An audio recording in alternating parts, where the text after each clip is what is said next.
the 55th chapter of the book of Tehillim.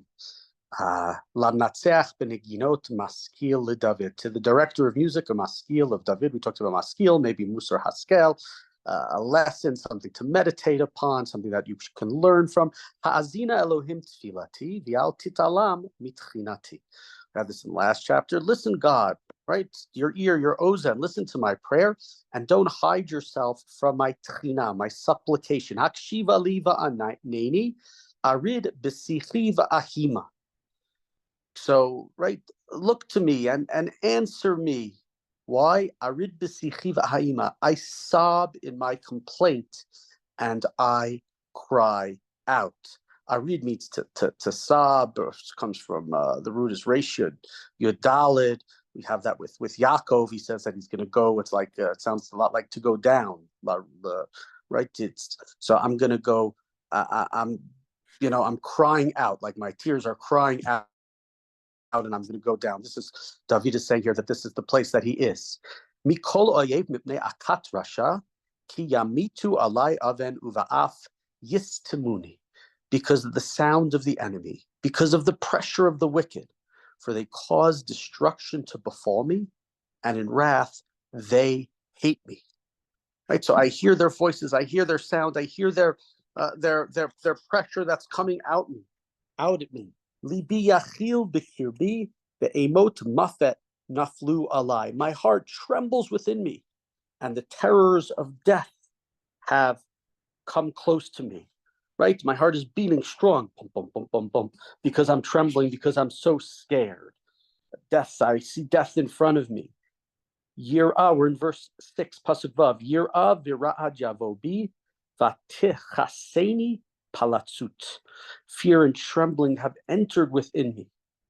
Right there, they've come together. All the different types of fear, all the worries that a person can have, I have, and I am covered. I'm shaking with palutzot. Right, I'm just, it's sort of like the shuddering and the fear has covered me completely. The amar mi tain li aver kayona aufa ve'eshkona.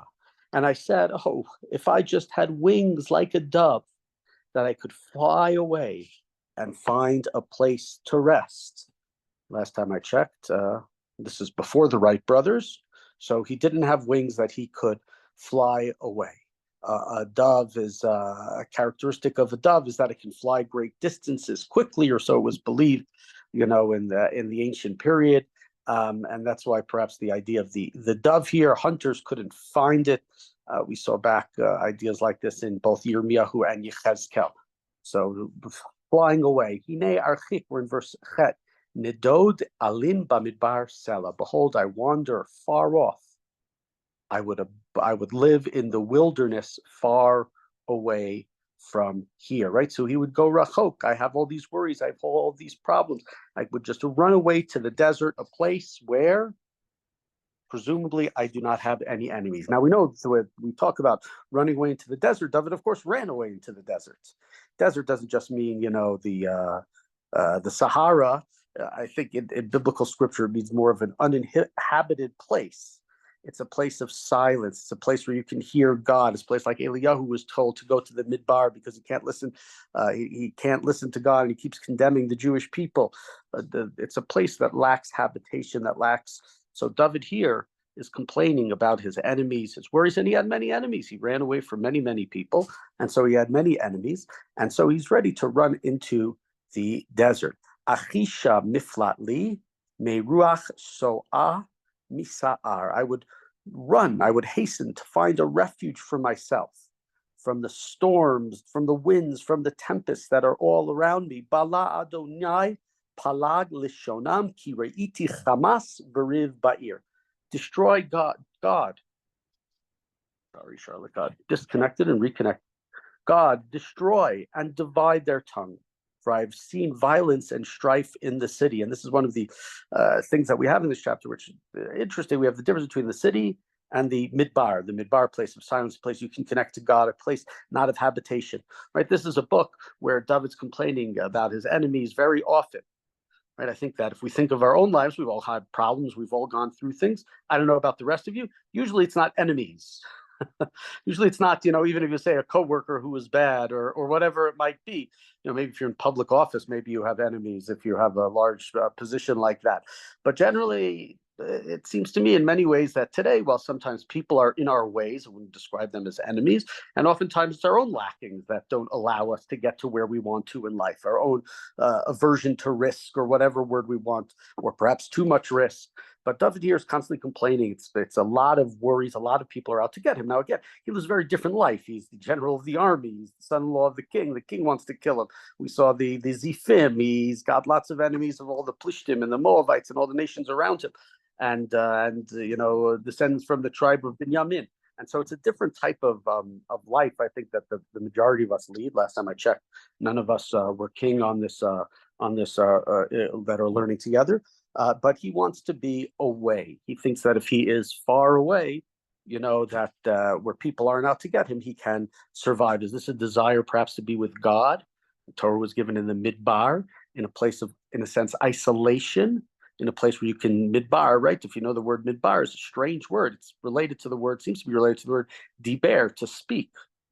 So it seems to be that the midbar is a place to speak, i.e. the place where God can speak, the place where you can hear God, because it's a place of silence, it's a place of quiet. It's not, you're not walking through Times Square, right? You're in a place of quiet, and then maybe you are not distracted, you're able to find God. And so David here, might be related to God. I'm not sure. He's complaining about his enemies. Maybe it's just that he wants to be left alone. So he wants to be in a place without all those people around. Let's continue in Yodal. Let's continue on.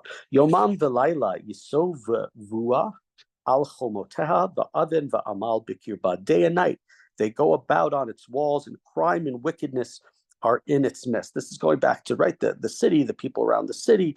And what is the city? He's saying the city is a place of crime. Havot b'kirba v'lo yamish mei rochva toch umirma. Malice is in its midst, and falsehood and deceit do not leave its open places. But that's the way that he's understanding the sort of the what's going on in this city. Kilo oyev yichar feini ve'esa lo misanai alai higdil ve'esater mimenu. It's not an enemy who abuses me, for then I would bear. It's not someone who hated me who continues to mock me, for then I would hide myself from him. Yata enosh ke'archi alufi umiyu da'i. But it is you, a man like me, my friend and my companion. So right here, this is a bigger issue that he has with the people, right? It's not just that I have enemies in the city. It's, as he said, we've seen this in past chapters, where it's people who are his friends are his enemies. People who are supposed to be with him are against him. And this is, so this is a bigger issue. This is somebody should be friends. We've seen in the past chapter, he's complained that his friends have left him when he was sick, and different things of that sort. Again, whether it's David or somebody else. Asher yachtav namtik sod, we're at 15. Bebeit Elohim nehalech biragesh. Most well-known verse in this chapter, I believe. We kept sweet company together. We walked in the house of God in the crowd, right? These were my companions. These were my people. We were together. That last half of that phrase, Beit Elohim nehalech baragesh, is the most well-known the idea verse, because of the idea of walking together as a crowd, as an assembly, as a kihila, into the Beit Knesset, to the Beit Midrash, to the Beit Hamikdash, etc. So here I am. I have these people that I shared my secrets with, these people that I was together with. They were my company. They were my friends. And now they're out to get me. Yashi mavet alemo. We're in 16 Tet Zayin. Yardu Sha'ol Chayim Kiraot Bim Guram Bikirbam. May God incite death upon them. May they go down alive into the underworld, for wickedness is their dwelling place and in their midst. Right. So these are people that we should be distant from, that we shouldn't see, because it's they were my friends once upon a time, and they're so easy to throw me away. Ani el Elohim ekrav Adonai yoshi'eni. But what am I going to do? I'm going to call out to God. Is this contingent upon these things happening to his enemies? Is it just something that he's going to continue to do, and God will save me? I'm certain. So different ways to understand this verse. Is this in the future? I'll call out when these things happen, or just generally I will call out to God even at this time. Erev v'voker v'tzarai masicha ve'ehema v'yishma koli. Evening and morning and noon, I pray, I cry, and God will hear my voice, right? Interesting thing to think. What do we say? From morning till night or whatever, from dawn to dusk. But here, following the Jewish day schedule, right? Day changes in the evening. Shabbos starts at sunset. Stars come out. We have evening, morning, and afternoon that I am calling out to God to hear my complaint. Pada b'shalom nafshi mikravli ki virabim hayu imadi. Deliver me in peace, so that those former friends, those enemies, don't come near me. Indeed, his wonders were many with me. God's wonders were with me when I had all of these enemies around him. So David here writes, I would run away. Question here is that I would ask about this chapter, and I'm not sure the answer, but this is my understanding, is that first he says, I would run away. I would do it on my own. If I could, I would fly away. I'd fly far, far away from here, and it would be fine, and things would be okay. But that's not a possibility. And since that's not a possibility, I'm trying to distance myself from these former friends, but I need your help, God, to keep me safe, to keep me in a good place. And so, I think that to me, at least I can't say that this is the way everybody understands this chapter. Very much, right? This an idea that we have in Jewish life, ein somchin ala nes. We cannot rely upon miracles. We have to act ourselves. I would fly away. I'm going to try to fly away. I'm going to try to leave them. If I can't, then God, I need you to come and help me. Continuing verse 20, Pasuk Chaf, Yishmael v'ya'anem v'yoshev kedem selah. May God hear and humble them, he who is enthroned from old. And then we have our familiar word, the word selah. Second time in this chapter. Does it mean forever, that God is enthroned forever? Does it mean the idea that it's the end of a musical part of this passage of Asher ein chalifot lamo v'lio yiru Elohim. Oh, I read that already. My apologies. So we read it again, or I didn't. May God hear and humble them. He who's enthroned in old selah. May they have no heirs, for they are not God-fearing. Right? Wants great distance from these other people. I think I stopped at the word selah because it's usually the end of the verse. If it's the end of a musical section, or when it says, or if it means forever. So now we'll continue with 21. Shalach yadav bish lomav chilel brito. He has put his hands against those at peace with him. He has broken his covenant. Chalku machmat piv ukrav libo. The raku dvarav mishemen vehema ketichot. His words of his mouth were smoother than butter, but battle was in his heart. His words were softer than oil, but they were woundedly sharp. So who is this specifically that David's referring to? It's a traitor. It's somebody who said one thing, but thought something else, who was ready to act as a friend, much like he said it earlier, before he just called them enemies and people who are no longer with him, the same people that he went to the temple with. Here, these are people who gave him advice. These were people who were with him, but their words of butter were, very smooth words, but really all they could think about was destroying him. Is this a reference perhaps to somebody like Yoav ben Tzruya, who's David's general, but causes David all sorts of troubles and problems, even as he listens to David's words? Is it perhaps somebody Achitophel? Achitophel was known as the most wise of all men during the time of David, and he championed the cause of the rebellion of Avshalom against David. So Achitophel was an advisor of David and switched to be an advisor of David's son who rebelled against him. Is it perhaps a reference to him? But we know that unfortunately it's many people who say one thing and they can say things very beautifully, but in their hearts things maybe are in reality a little different. Continuing 23, Hashleich al Adonai yehavcha v'hu yichal kalecha lo yitain leolamot latzadik. So what happens if you have a problem? What should you do? And this is less now he's talking to himself about his own problems, and now he's turning to whatever it means, the audience, whether the audience was the readers of the book, whether the audience was some sort of audience that he was speaking to back then. As Ben asked that question at some point, and we don't know the obvious answer to all of this, but here it's turning from internally the issues to externally, what should I be doing? Cast your burden upon God and he will sustain you.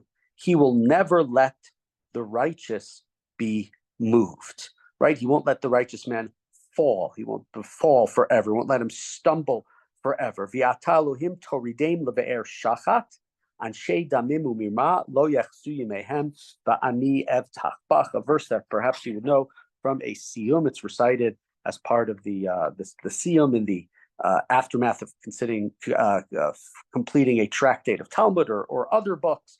But you, O God, will bring them down into the deep pit, bloody and deceitful men.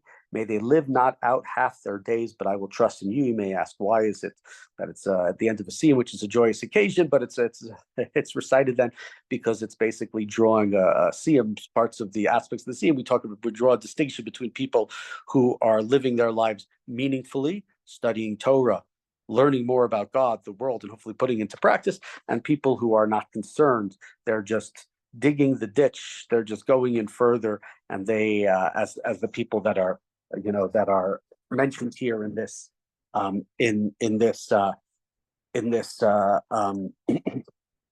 excuse me, chapter. So this is a chapter, sort of like two sections. First part is about, his own and the strife and in the city, and then more about the people who betray a God. Mention that probably it's about Achitophel, who betrays David and joins Avshalom's cause. And we know that unfortunately David's life was one that had many enemies. Hopefully we do not have the same amount of enemies. So at least parts of these aspects don't speak to us, but they are still words for the wise to rely upon God, because God will not let the righteous man falter forever.